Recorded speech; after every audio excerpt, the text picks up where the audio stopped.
네, 안녕하세요. 저는 유미진입니다. 음, 제 얘기를 좀 이제 간단히 드리려고 하는데, 어, 저는 좀 재수없을 정도로 겉보기에는 아무 문제 없는 가정에서 자랐어요. 지금 제가 꾸린 가정도 그렇고, 그래서 제 삶이 평탄했을까요? 제가 힘들다 그러면 사람들이 그랬어요. 배부른 소리 한다고. 근데 저는 10년 가까이 만성 위경련이 있었어요. 이게 큰애 임신 때부터 시작됐는데, 한 번 아프면은 막 7, 8시간씩 막 내내 토하고 그러고 막 그랬어야 됐거든요. 근데 이게 한 달에 한 몇 번꼴로 찾아오는 거예요. 뭐 약을 먹어도 안 되고 내시경을 해도 소용도 없고 뭐 어떡해요. 그 맨날 아픈 배 붙잡고 아들 둘 길렀죠. 근데 최선을 다했어요. 애들 잘 길러 보겠다고 육아서도 진짜 많이 읽었거든요.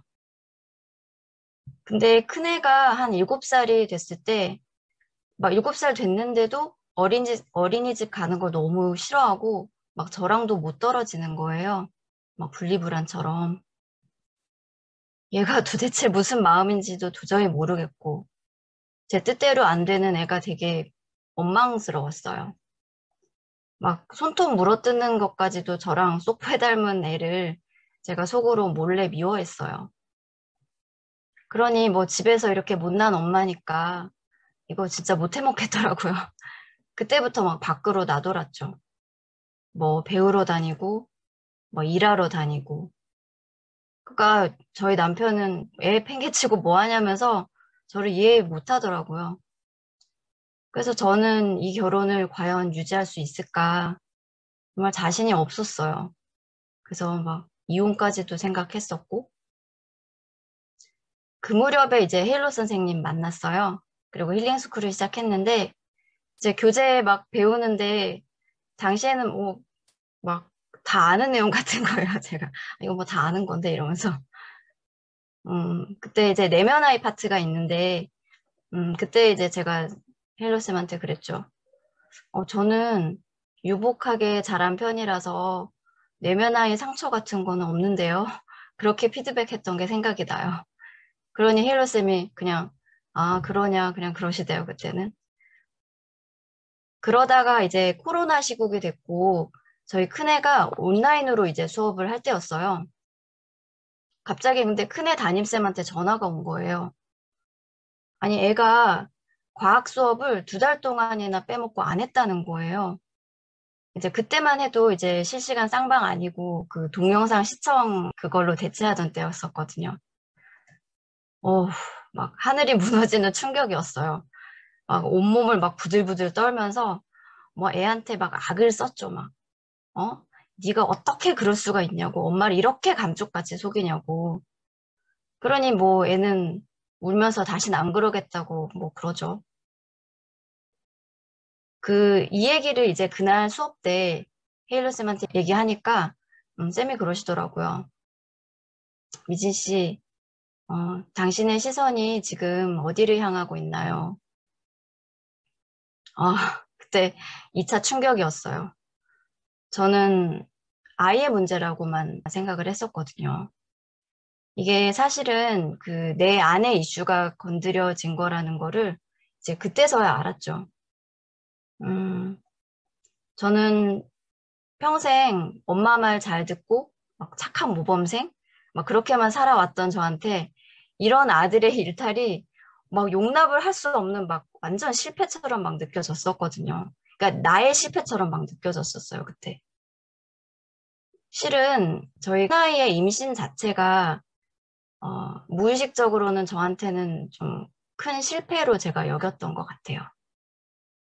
임신하면서 이제 대학원 학업도 중단을 했어야 됐고 실제로 그때 저희 친정엄마도 공부도 못 마치고 임신했다고 축복 대신에 막 비난을 하셨었고. 그러니까 이걸 나중에 보니까 이게 위경련의 원인이었더라고요. 그래서 이제 어쨌든 그 아들 담임쌤한테 전화가 오니까 이게 막 엄마인 저를 막 비난하는 것 같은 막 수치심에 막 부들부들 떤 거였어요. 그러니까 막 순간 정신줄 확 나가고 제 민낯이 막 그렇게 드러나 버린 거죠. 그날 저희 애는 아마 그 엄마의 진짜 감정을 처음 마주한 날이었을 것 같아요. 혜로쌤은 저를 처음 봤을 때 밀랍 인형인 줄 알았대요. 뭐 우리 애들한테도 제가 뭐 늘 무표정한 엄마였겠죠. 감정 잘 안 들키고 또 좋은 엄마인 척 하려고 하고.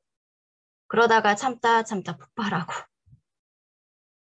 이제 그날 이후에 저희 큰아이가 자기 감정을 표현을 하기 시작하더라고요. 얘가 원래 자기 마음이 어떤지 잘 그 얘기 안 하던 애였었거든요. 저도 이제 그때서야 비로소 우리 애들의 목소리가 그때부터 좀 들리기 시작했던 것 같아요. 지금은 저희 애들은 저한테 막 이제 대놓고 이러죠. 엄마는 인성이 별로야, 막 이러고. 뭐 저도 굳이 저희 애들한테 감정 이제는 좀 감추지 않고 그냥 있는 그대로 표현하려고 해요. 그래서 이번에 이제 여름방학 지나갔잖아요. 막 방학 때 그랬죠, 애들한테. 아, 엄마 진짜 방학 싫다. 너네 점심 차리는 거 진짜 힘들다. 막 이렇게. 그러니 애들이 지난주에 이제 계약을 했는데 그러대요. 엄만 천국이겠네? 그러길래 제가, 맞아. 엄마 완전 좋아. 아싸. 막 그랬죠. 이제 그렇게 이제 저한테는 없는 줄 알았던 그 내면화의 문제를 이렇게 하나하나씩 해결해 나가다 보니까 지금은 위경련이 사라졌어요. 10년 동안 그 지긋지긋하던 그게. 어, 남편과 사이는 요새는 뭐 그럭저럭 잘 지내요. 어느 날 저희 남편이 그러더라고요. 네가 변했잖아. 그렇게 말하더라고요. 뭐 그깟 돈 벌어온다고 무시하던 남편을 제가 요새는 딱 그냥 존중해요. 가끔. 아, 뭐 아직도 그 여전히 마음에 안 드는 거 많죠. 차고 넘쳐요, 사실은. 여전히 또 많이 싸우기도 하고. 애들 문제는요, 여전히 어려워요. 막 공부 안 하고 막 게임만 하는 거 보면 막 속에 천불 나고요. 이번에도 방학 특강을 시켜야 되나 말아야 되나 이런 거 막 고민했고요. 그리고 지난주에 반장에 떨어져 온 거예요. 그래서 막, 너 연습한 대로 한 거 맞냐고 막 다그치고 싶은 걸 막 속으로 겨우 참고 막, 그, 애들 문제에 대해서만큼은 진짜 아직도 제자리인 것 같아서 되게 쪽팔리고 괴롭거든요. 솔직히 고백하면 아이 문제뿐 아니고 이 막 실패할까 봐 막 전전긍긍하는 그 저의 이 오래된 이슈가 애들뿐만 아니고 막 다른 데서도 막 반복이 돼요. 실은 이번 심포지움 준비하면서도 이제 제가 이 맡은 역할이 있으니까 이걸 잘 못할까 봐 되게 괴롭고 불안하더라고요. 그리고 막 내 뜻대로 잘 안 돌아가는 것 같으니까 막 좀 힘들었거든요. 그 바람에 제가 이제 우리 동료들의 그뭐 고통이나 감정 이런 거 연결하는 거를 또 놓쳐버린 거예요. 다들 이렇게 용기 내서 본인 이슈 막 직면하고 이러느라 힘든데 그런 거 제가 못 헤아리고 막 처음에 막 일리기만 했거든요. 그러니까 분위기가 막 다 얼어붙고 뭐 그랬었죠. 이렇게 막 정신줄을 잠깐만 놓으면은 금세 막 반복이 돼버려요. 이제는 뭐 감정 소통이 핵심인 거를 알기는 아는데 이걸 자꾸만 헷갈리고 까먹어요. 뭐 우리 애들 교육 문제도 그렇고요. 막 주변에 막 누구는 어디 학교 가고 뭐 누구는 해외 유학 가고 막 이런 얘기 들을 때마다 막 흔들려요. 그동안 마음 공부한 게 막 무색할 정도로 너무 쉽게 막 흔들리는 거 있죠. 이번에도 방학 특강을 시켜야 되나 막 고민을 하는데 이게 이런 저 자신이 막 죄책감 느껴지는 거예요. 그래서 막 괴롭다 그러니까 혜율쌤이 그러시더라고요. 학원 특강반에 넣을 수도 있는 거다. 핵심은 아이의 삶, 교육에 대한 내 마음인 거라고. 그러니까 어디를 보내고 안 보내고 뭐를 시키고 안 시키고가 중요한 게 아니고 응? 반장에 이제 떨어지고 온 우리 애 마음이 어떤지 아이의 감정이랑 연결하는 게 먼저인데 말이에요. 그러고 보면 뭐 부모 역할도 그렇고 아이의 인생도 그렇고 사실 뭐 모범 정답이나 뭐 100점 이런 것도 없는 것 같은데 저는 자꾸만 이걸 막 실패할까 봐 막 잘해야 되는데 어쩌나 막 계속 그러고 있는 것 같아요. 지난번 코로나 한창일 때도 시골 학교로 막 애들 전학시켜갖고 실컷 놀게 할까 막 이런 고민을 막 했던 적이 있었어요.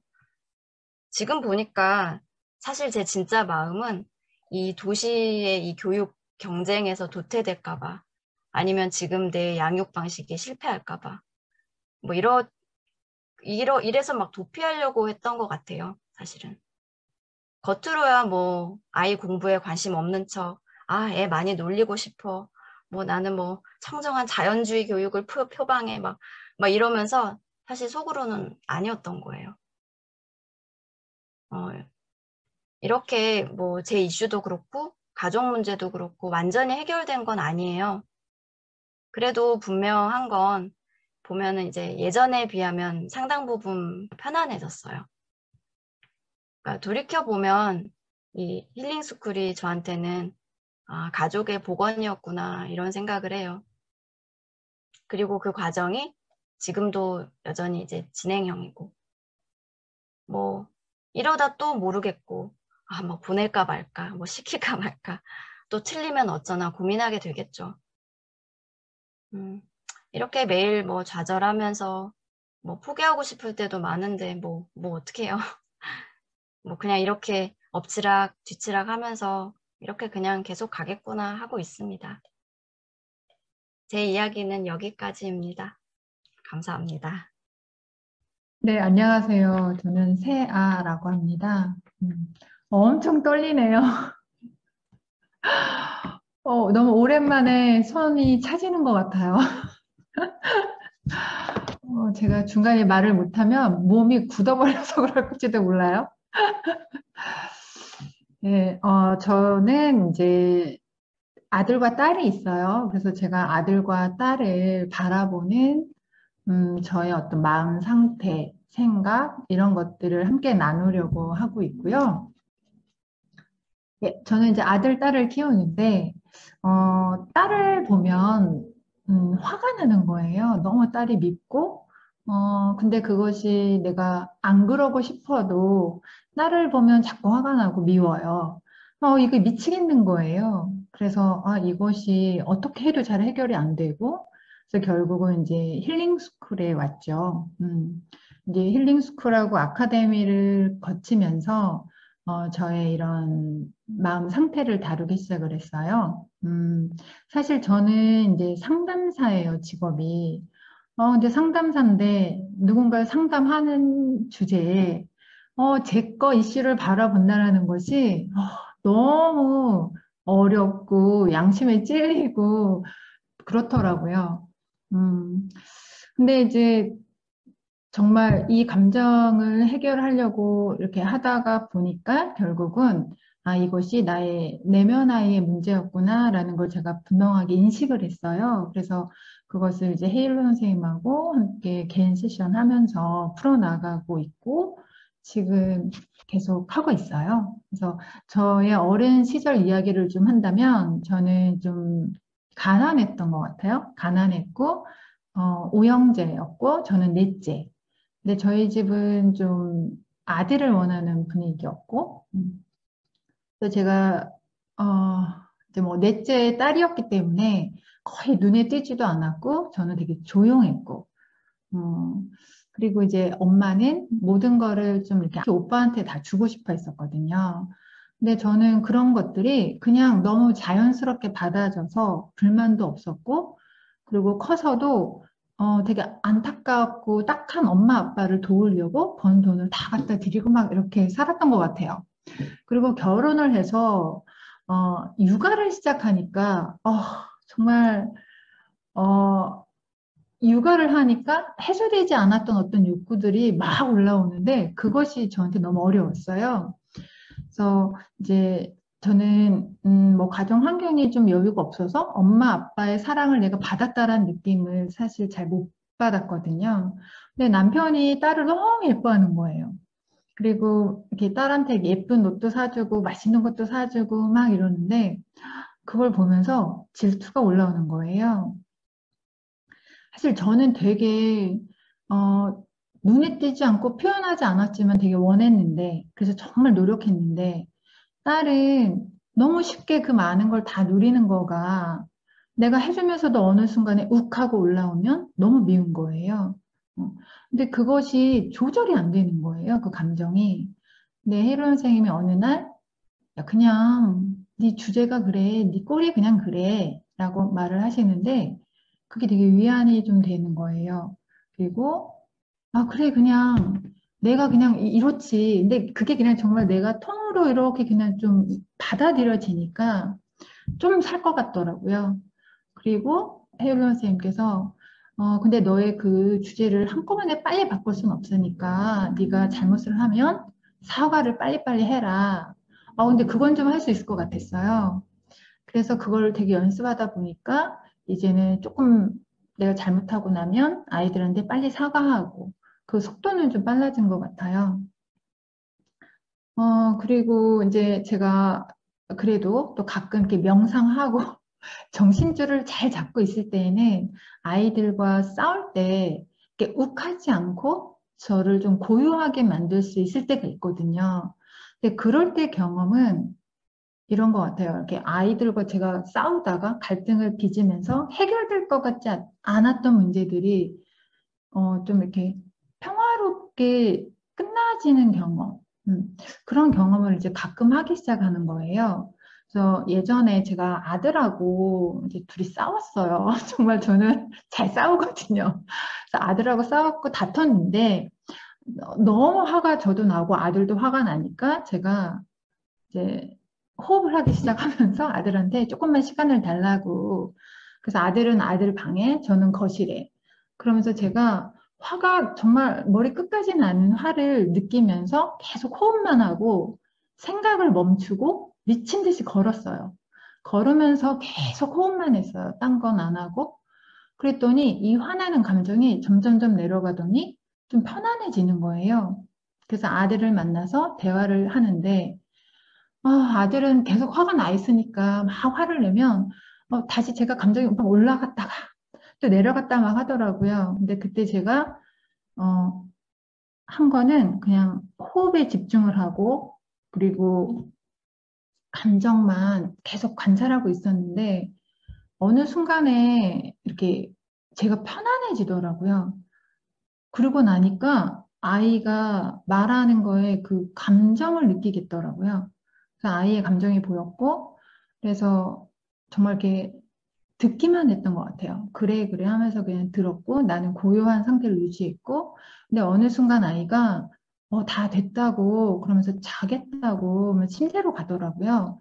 그래서 잘 자라고 이렇게 쓰다듬어 주려고 하는데 아이가 저한테 하는 말이, 엄마, 오늘 내가 친구들하고 밖에서 안 좋은 일도 있고 그랬는데, 뭐 이상하게 마음이 다 풀렸어.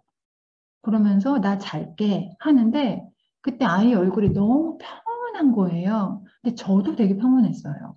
근데 그게 너무 저한테는 되게 깜짝 놀란 거였어요.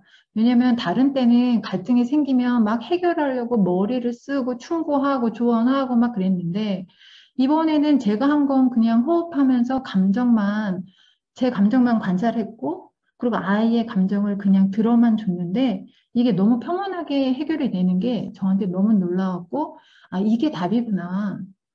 근데 그게 되다 안 되다 안 될 때가 더 많은 거지 아직은. 어, 그리고 또 하나 사례를 얘기하면 제가 이제 아들을 데리고 되게 이제 역사 강의인데 너무 좋은 강의여서 한 달에 한 번씩 가요. 근데 한 번 가면 숙제를 내줘요. 근데 이 숙제를 아들이 안 하는 거예요. 저 열받잖아요. 그래서 그것도 한 달이라는 시간이 있는데 그래갖고서 제가 계속 쪼는 거죠. 빨리 해라, 빨리 해라. 왜냐면 다른 아이들은 다 해오니까. 근데 그렇게 하다 보니까 제가 너무 화가 나고 아들하고 자꾸 싸우는 거예요. 그래서 또 혜쌤한테 상담을 또 했죠. 그랬더니 혜쌤이 저한테 하시는 말씀이 뭐였더라? 야, 네가 응? 애한테 좀 강자를 데리고 갔어. 그래서 하루 종일 아이가 거기 앉아 있었어. 그래서 그 아이가 좋은 걸 뭐 경험했어. 근데 그거 하나 주고 나머지 29일을 네가 네 아들한테 너 부족하다, 너는 안 된다, 너는 왜 못하냐, 그런 시간을 메시지를 계속 아이한테 네가 심어주고 있는데, 어? 그게 독을 심어준 거지, 네가 좋은 걸 준 거냐, 뭐 이런 식으로 얘기를 하시는데, 아, 그때 순간 정말 깜짝 놀랐어요. 아, 내가 진짜 그런 거예요. 그 역사 수업 좋은 걸 하나 가르쳐 준다는 이유 하에 진짜 29일을 제가 얘 보고 너 왜 복습 안 하냐, 왜 공부 안 하냐, 너는 왜 역사책을 안 읽냐 계속 그랬던 거예요. 그러면서 제가 그런 생각이 들었어요. 아, 이게 부모가 아이들한테 정말 잘한다라는 것이 정말 잘하는 걸까? 그걸 정말 모르겠더라고요. 그리고 제가 사는 동네에서는 아이들이 사실 학원도 되게 많이 다니고 공부도 많이 하거든요. 근데 뭐 그런 아이들이 사실 그렇게 공부를 하지만 학원 스케줄이나 공부 양이 어른도 하기 힘들어요. 제가 봤을 때는. 근데 그걸 아이들이 못하면 혼나요. 그렇게 매일매일 혼나고 그렇게 근데 정말 아이들은 왜 자기가 혼나야 하는지 그리고 정말 누굴 위해서 공부를 해야 되는지 이거 잘 모르는 것 같아요. 그래서 되게 안타깝고 저도 그것이 되게 고민이고 음, 그리고 이제 하나 더 이제 하면 저는 남녀 차별을 받고 자랐거든요. 근데 제가 남녀 차별을 하고 있더라고요. 그래서 똑똑한 딸을 보면 화나고 수더분한 아들을 보면 답답하고 그러니까 아들 보고 더 똑똑해지라고 계속 푸시하고 그러면서 못났다라고 제가 계속 하더라고요. 그리고 딸은 오빠보다 나아질까 봐 전전긍긍하면서 조금 누를 때가 있어요. 워워 시키는 거예요. 근데 그걸 보면서 저도 되게 깜짝 놀랐어요. 와, 뿌리 깊은 곳에서 딸이 아들을 능가하면 안 된다라고 하는 그런 대물림? 그게 저한테 굉장히 놀라웠고, 그래서 이번에 심포지움을 할 때에도 제가 사실 유튜브 팀이어서 그냥 유튜브 팀원이라는 이유로 들어갔기 때문에 제가 그렇게 막 깊게 참여를 안 했던 것 같아요, 처음에는. 그래서 들어갔다 나왔다 했는데, 그런 과정에서 너무 불편한 거예요. 되게 소외감도 느끼고 외롭고 뭔가 잘 못하는 것 같고 그래서 또 해쌤하고 상담 요청을 했어요. 그래서 이제 개인 세션을 했는데 저한테 그 이야기를 하시더라고요. 너는 어렸을 때 정말 이렇게 인정받고 사랑받고 싶었는데 그 가난한 환경에 엄마 아빠의 수고름을 알면서도 부끄럽고 또 넷째 딸이라서 관심도 못 받고 그리고 관심 받고 싶지만 못 받으니까 삐지고, 어, 그러다가 또 앞에 나가면 나간 경험도 잘 없으니까 잘 못하는 것 같고, 그러니까 이래도 불편, 저래도 불편하고, 그런데 뭐 별거 안 해도 눈에 띄는 딸을 보니 네가 얼마나 속이 뒤집어졌겠냐라고 말씀을 하시는데, 그게 이해가 되더라고요. 전 정말 어디 나가면 늘 이쁘다라고 하는 그 딸을 향해서 너무 화가 났었거든요. 음. 그래서 쟤는 정말 노력 안 해도 쟤는 눈에 띄고 나는 노력을 해도 안 되고 뭐 그런 거.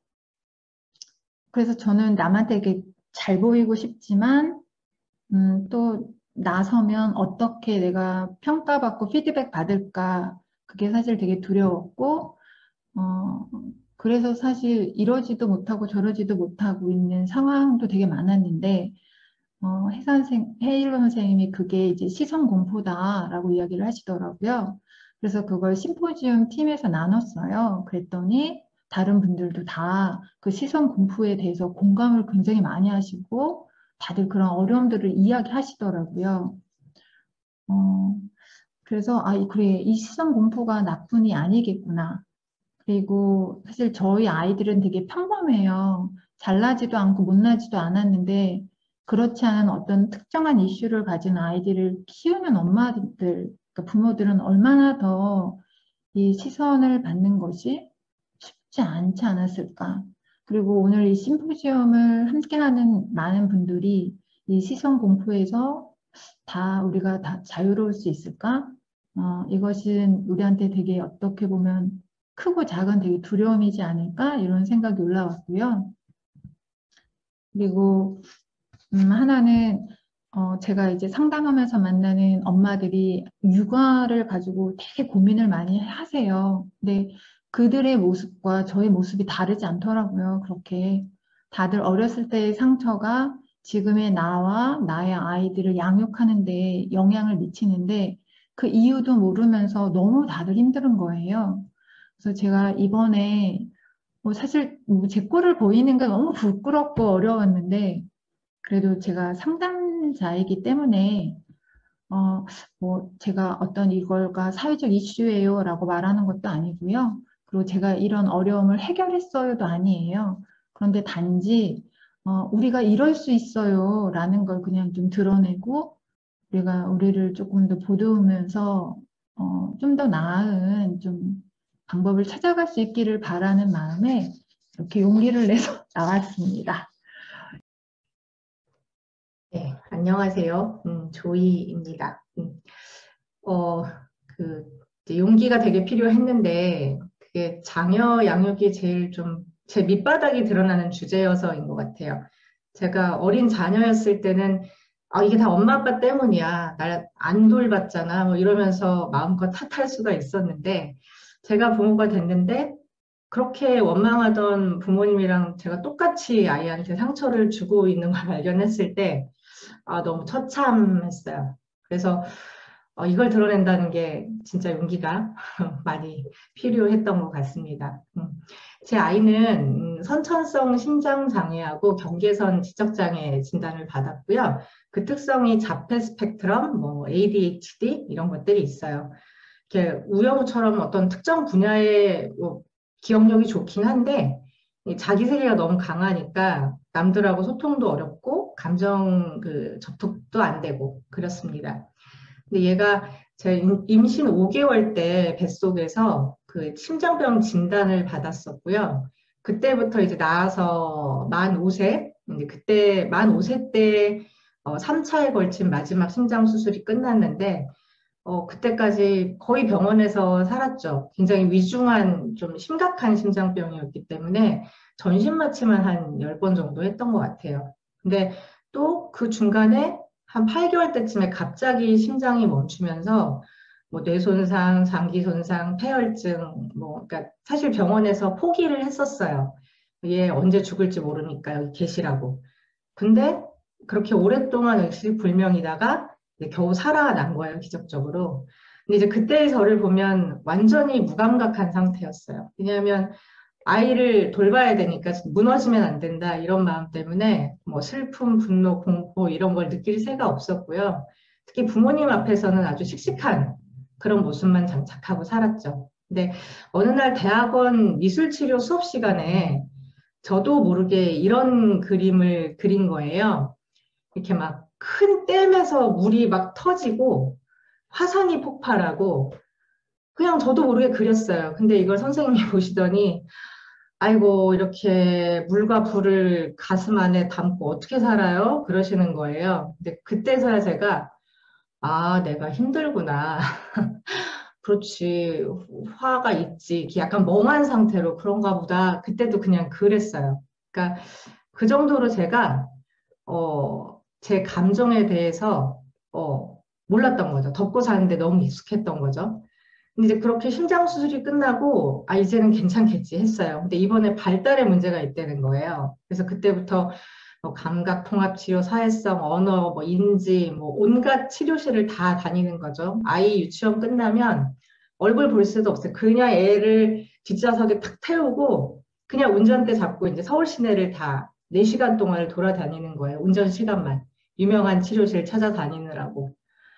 아이를 저런 상태로 두면 안 되고 빨리 치료받아서 정상인 상태로 만들어야 된다. 막 이런 절박함도 있고 해도 안 돼. 이런 무기력이나 우울감이나. 근데 왜 내 아이만 이래야 돼? 이런 분노감, 이런 게 너무 이렇게 삶 전체에 제가 거의 잠겨 있었던 것 같아요. 근데 거기에 잠겨 있긴 한데 이 감정을 인식하거나 살피기는 어려웠고요. 제 감정도 잘 모르니까 아이가 어떤 고통을 받고 있는지는 더 무감각했고요. 사실은 알고 싶지 않았어요. 왜냐하면 애가 힘들겠지라는 걸 생각하는 것만 해도 저는 진짜 너무 괴로웠거든요. 근데 제 전공과 직업이 심리 상담이니까 이제 안 죽고 살아남기 위해서 뭐 정신분석, 꿈분석, 가족 세우기, 뭐 소매틱 트라우마 치유, 뭐 굉장히 강도 높은 작업들을 거의 10년 정도 계속 했던 것 같아요.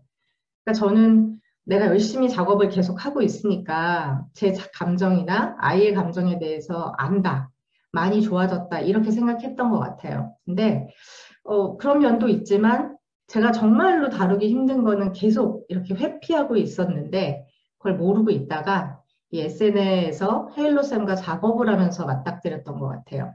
두 개의 장면이 떠오르는데요. 첫 번째는 작년 겨울 남편이 갑자기 신상 변화가 생겨서 제가 가장이 돼버린 거예요. 경제적 어려움이 별로 없었는데 갑자기 뭐 경제적 사회적으로 그냥 딱 바닥이 돼버렸어요. 그래서 막 미친 듯이 일을 했어요.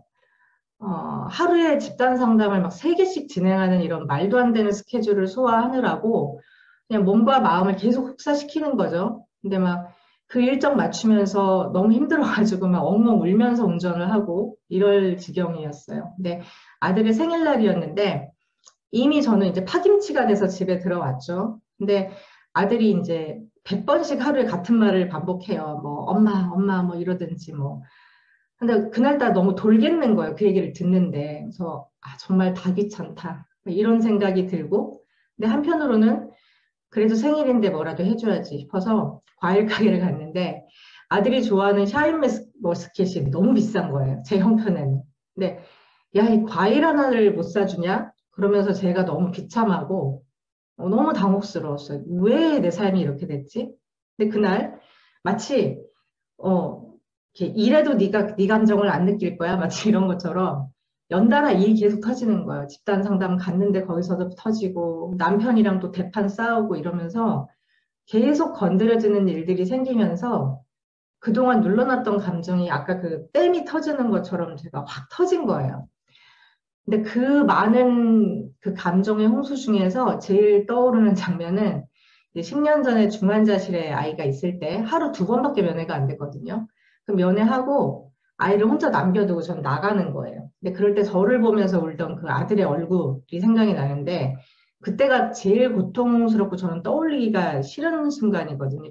그 장면이 떠오르면 제가 진짜 이렇게 몸을 진저리를 치면서 다른 생각을 빨리 넘어갔었어요. 너무 괴로우니까. 근데 그날은 그냥 그 장면에 들어가서 통곡을 했죠. 엄마가 아무것도 못해줘서 미안하다.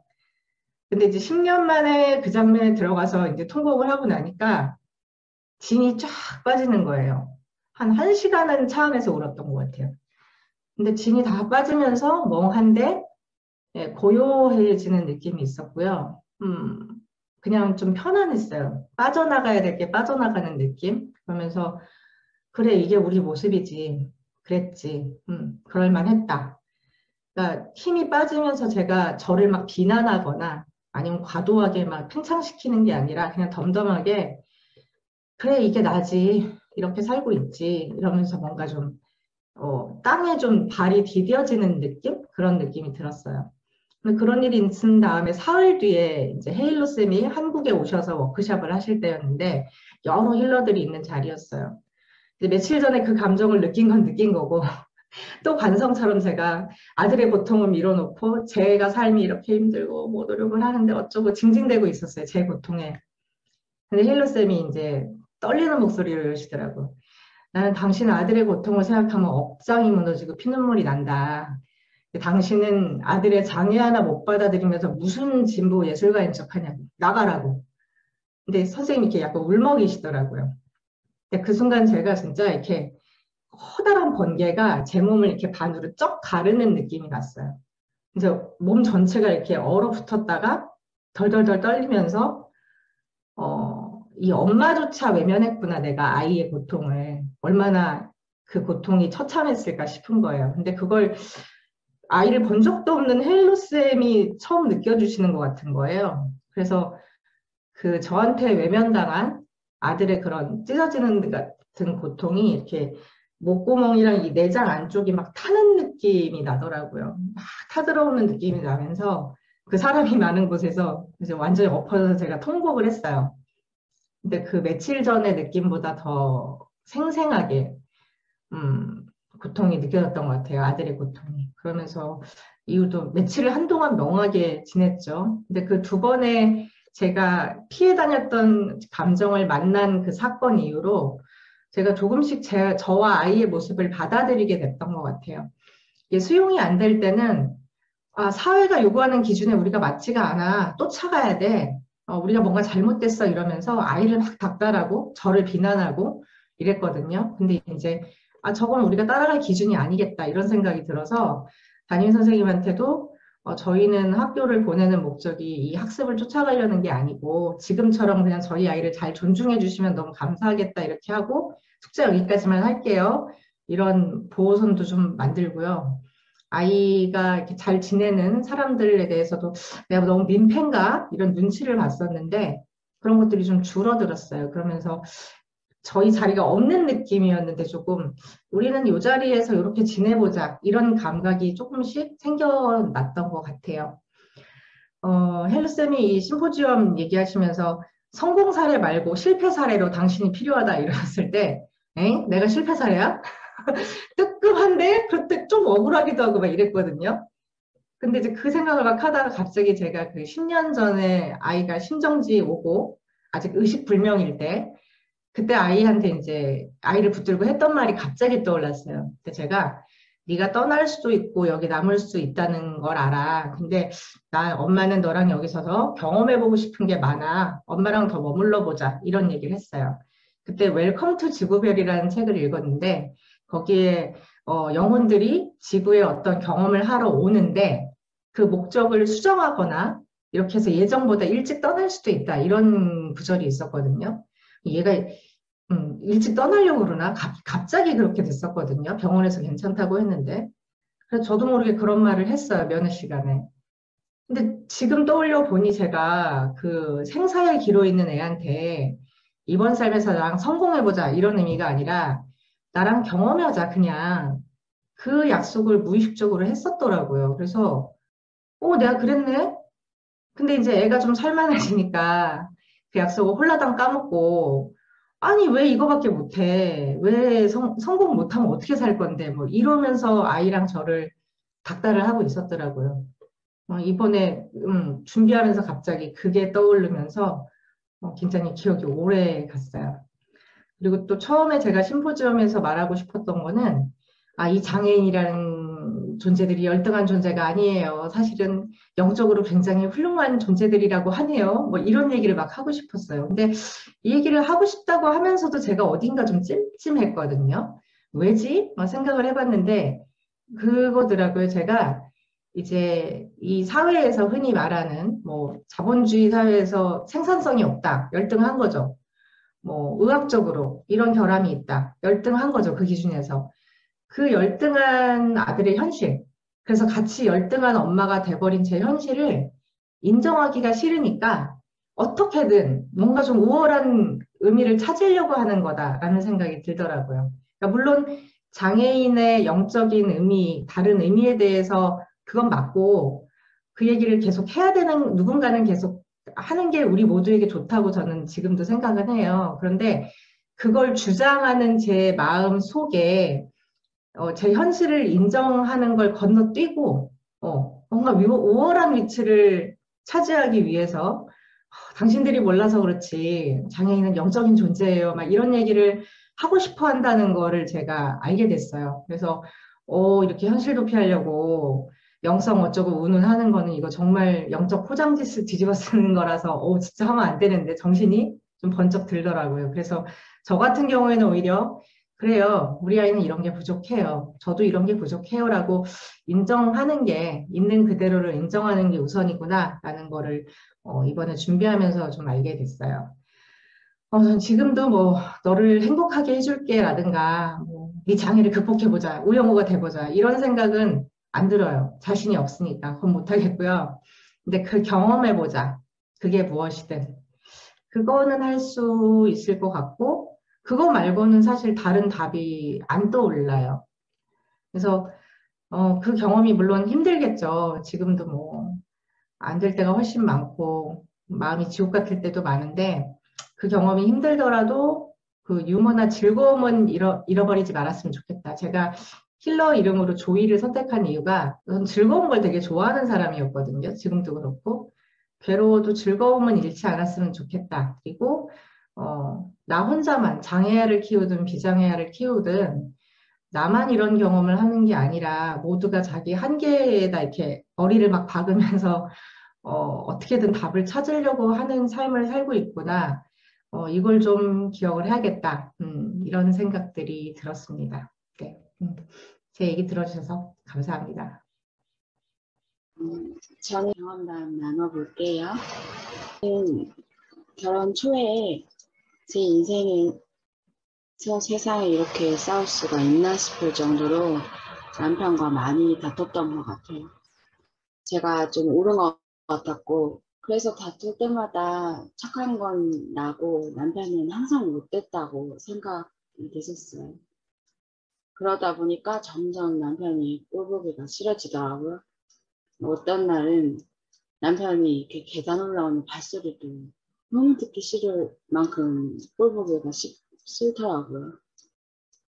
그렇게 결혼 생활을 이어나가려면 남편이 바뀌어야 살 수 있다고 생각이 들었던 것 같아요.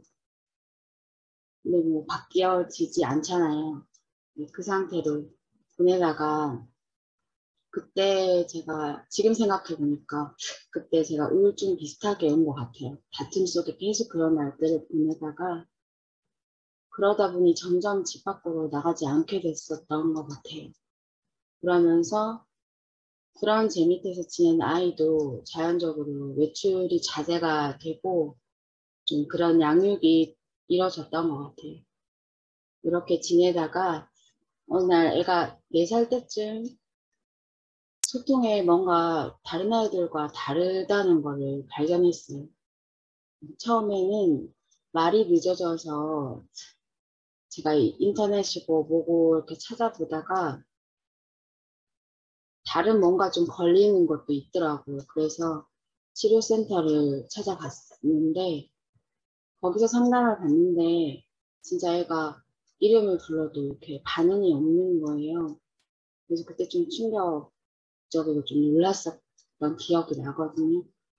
그리고 또 뭐가 반복적인 행동을 애가 하는데 그게 이 아이 발달에 심각한 이슈가 된다는 거를 그때 알게 됐어요. 그래서 그 후에 발달센터를 이제 다니기 시작했거든요. 거기서 이제 주기적으로 부모 교육도 받고 선생님들한테 피드백도 받았었는데 선생님이 그러시는 거예요. 아이가 미디어에 노출이 많이 된 것 같다. 미디어를 멈추고 엄마와 함께 할 수 있는 경험을 했으면 좋을 것 같다. 그러시더라고요. 집안에만 제가 있다 보니 막 우울하고 제 감정에 너무 이렇게 있다 보니 육아도 힘들고 하니까 아이는 좀 미디어를 많이 보기도 했거든요.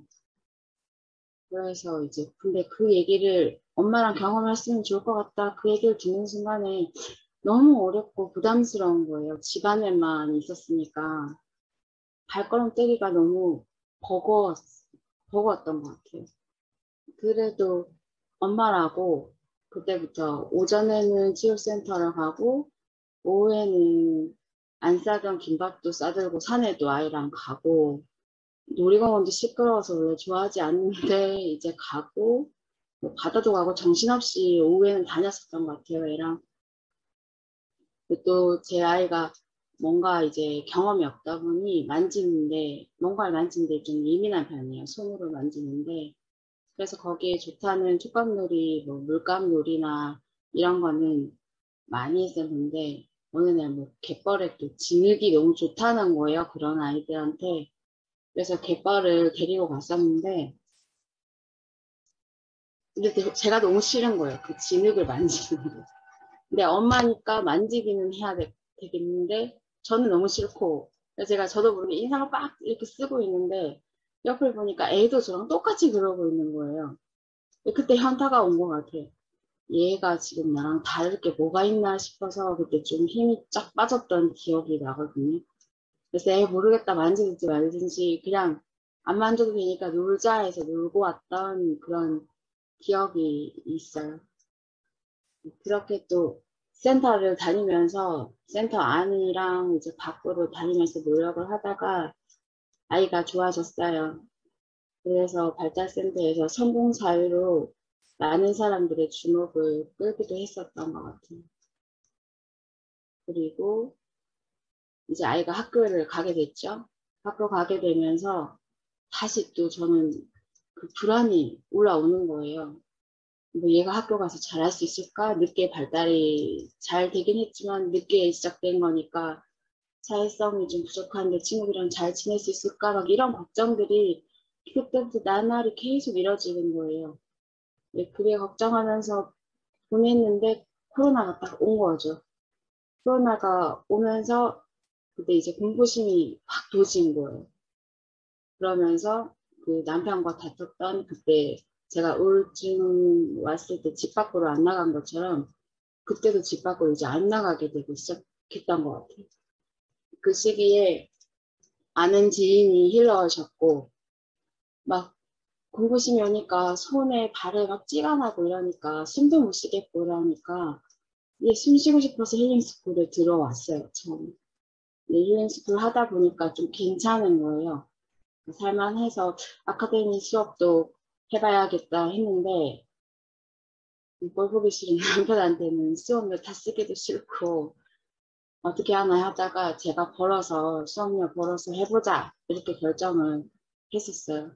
그래서 제가 할 만한 일이 뭐가 있을까 했더만 아이가 다녔던 발달센터에 제가 그래도 인정도 받았고 해서 거기 가면 나도 양육교사로 해볼 수 있을 것 같은 거예요. 잘할 수 있을 것 같다는 생각이 들어서 거기 이제 얘기를 하니까 일을 하게 되기로 했어요. 일을 하면서 신청도 받고 일도 또 재미있고 아이들도 이쁘고 그렇게 다니고 있는데 어느 날 출근길에 갑자기 이제 또 공포심이 막 도지는 거예요. 공황장애 비슷한 증상이 막 나타나기 시작하는 거예요. 길거리를 가다가 너무 무서워서 헤일로 쌤한테 SOS를 쳤어요.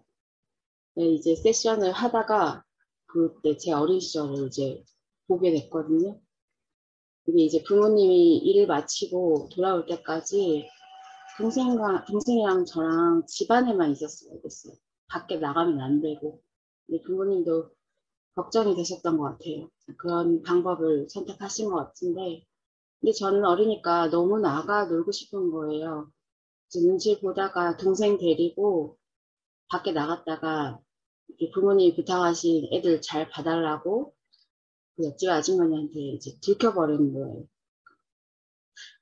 바깥에서 이제 심하게 혼이 나고 다시 저랑 여동생이 갇혀버린 그런 기억이 어린 시절이 세션에 생각이 나는 거예요. 그래서 그날 그 치유 작업을 헤어쌤이랑 했었거든요. 그 뒤로는 이제 내가 아이를 붙잡고 안내보냈던 거 그리고 나의 그런 상처에서 기인한 공황장애였던 거 같은 거예요. 공포심이. 나가면 두렵고 그런 그게 아이의 발달에 영향을 좀 미쳤을 수도 있겠구나라는 자각이 왔었던 것 같아요. 그리고 애 문제가 나로부터 뿌리가 있었을 수도 있겠다라는 자각이 들더라고요.